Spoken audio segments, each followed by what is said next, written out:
वॾे वज़ीर सैयद मुराद अली शाह जे तक सेवण शरीफ़ में चौमासे जी बरसातुनि तबाही मचाए छॾी।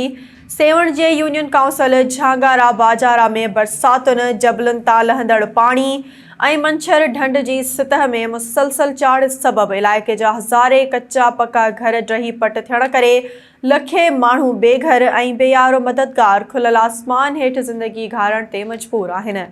SS न्यूज़ जे रिपोर्टर ज़ुल्फ़कार अली जोखियो मूजिबि हिन महल ताईं सिंध हुकूमत या ज़िले इंतज़ामिया तरफ़ां मुतासिरनि जी सहायता लाइ के बि जोगा उपाय न वरिता विया आहिनि। सरकार तरफ़ां न मुतासिर इलाइक़नि में सर्वे जो अमल शुरू थी सघियो आहे, न ई वरी अवाम खे रिलीफ मुहैया करण जो को दुरुस्त तरीक़ेकार जोड़ियो वियो आहे। बरसात मुतासिर खुलियल आसमान हेठि बुख बदहाली ऐं बीमारियुनि खे मुंहुं ॾियण ते मजबूर आहिनि। मुतासिरनि वॾे वज़ीर सैयद मुराद अली शाह खां मुतालबो कयो आहे त संदन जल्द इमदाद कई वञे, जीअं वधीक जानी माली नुक़सान खां बची सघूं।